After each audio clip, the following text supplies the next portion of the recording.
Hey team, Coach Coop here. Now, if you have been training in the gym for cycling, by now you've learned some foundational movements and you're probably starting to build a solid base.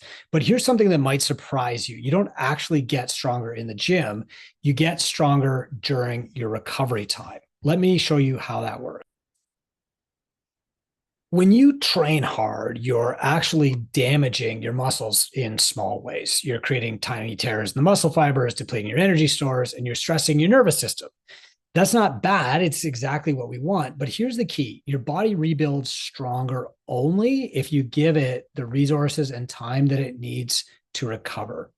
So think about it like this. Training is sending a message to your body that says, hey, we need to get stronger. And recovery is when your body actually does the work to get stronger. It comes back better than it was before. If you train hard but you don't recover, then you're just sending the message over and over without letting your body respond. This is actually kind of dangerous, and because it leads to burnout and injury and not getting the results you want. A lot of people train too hard and they don't recover, and so what happens is that they get this stimulus going, their body gets all these micro tears and stuff, but then they just keep training harder and harder and harder, and they regress, they get worse, they get toward injury. Okay. So, what I want to talk to you about today is what actually gives you the best super compensation effect. You could think of that as like becoming better than you are. Your body comes back stronger. And there's a couple of different things that do. So, first, we want to have the best possible catalyst. Okay. This is the exercise that you do, the training, the stress that we apply that puts your body into this phase. We want to be optimal about that. We don't want to just like drive you right into the dirt. Okay. So, first, we want the training that you do to be what we call multimodal. That means you want to have lots of different movements in different directions using different tools, kettlebells, barbells, dumbbells, because you want your body to adapt to different stresses from different directions. And you want it to be fun, right? That's what multimodal means. And so we want it to feel like a game. So we can use burpees today and we can use push-ups next week and we can use sprinting this week and we can push sleds next week. The thing is, like, inside your body doesn't really know the difference between the type of work that you're doing all the time. And so as you become a better and better cyclist, yeah, you'll want to specialize into more cycling and doing exercises that are just for cyclists.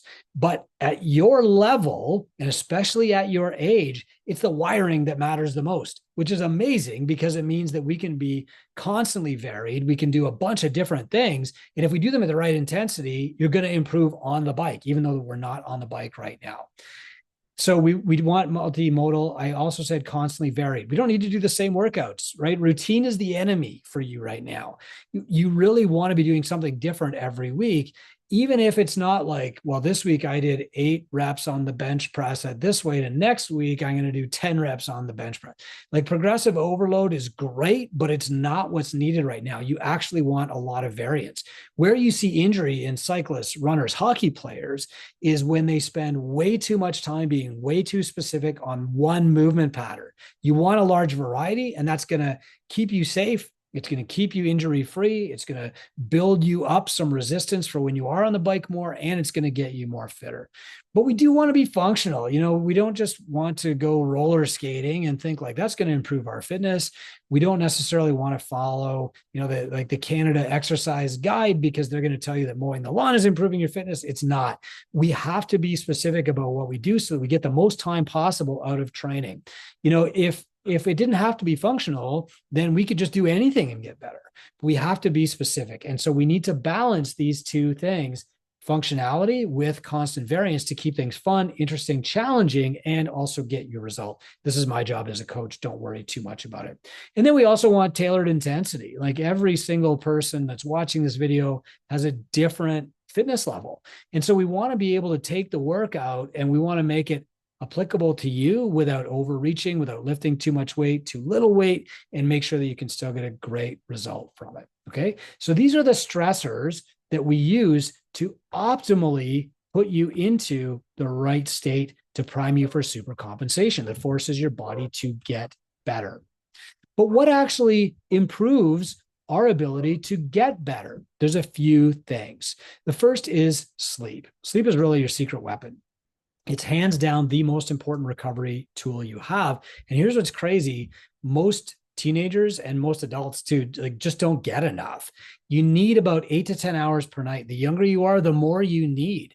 Really, not 6 hours, not I'm going to catch up on the weekend. That doesn't actually work. You need 8 to 10 hours consistently. When you sleep, your body releases human growth hormone. This is what repairs and builds the muscle.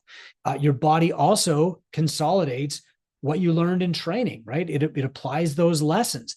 Your immune system recharges, your energy stores refill. And the more of these things that you do together, the faster and better you super compensate, the more you get out of your workouts. When you don't sleep enough, what actually happens is that you don't recover. You get weaker in the gym. Your reaction time is slower. You get sick more easily. You don't build as much muscle. You're more likely to get injured. So some real talk here. One of the fastest ways to improve your performance is to sleep more. It's free, it's simple, and most of you just aren't doing it. So you need to have a consistent bedtime, even on weekends. No screens 30 minutes before bed. So don't go playing like Minecraft or Call of Duty or something until 11 o'clock at night. You need to keep your room cool and dark, and you don't eat huge meals right before bed. All right. Let's also talk about hydration here. Your body is about 60% water and your muscles are 75% water. When you're dehydrated, everything works worse. So the supercompensation doesn't work as well. It takes longer. You don't get the results from the workout. You need about half your body weight in ounces daily. So if you weigh 150 pounds, that's 75 ounces of water a day. Water, okay?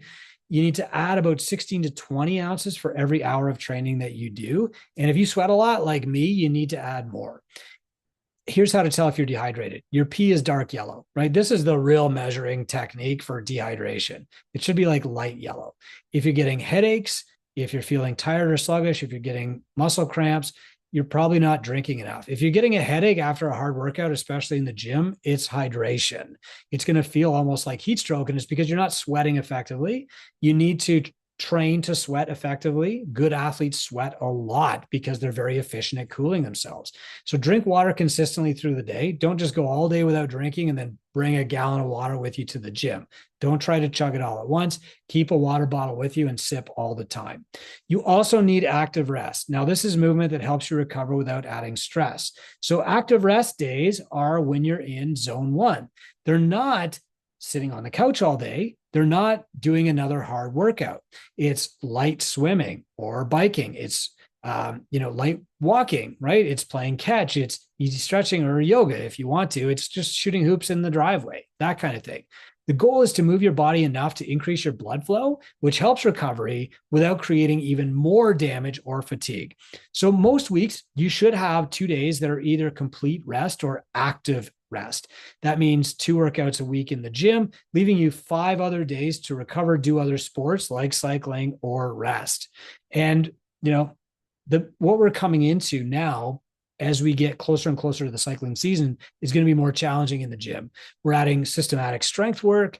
We're going to be following a protocol that we call Bigger, Faster, Stronger, which is amazing for training youth athletes. Your body is going to need more recovery. So track your sleep this week. Calculate how much water you need and track it for a few days. Increase your protein intake and plan what you're going to do on your non-training days in advance. Remember, recovery is not being lazy. Recovery is part of the training process. Where you actually get better is not in the gym. It's what you do right after the gym that does this supercompensation effect.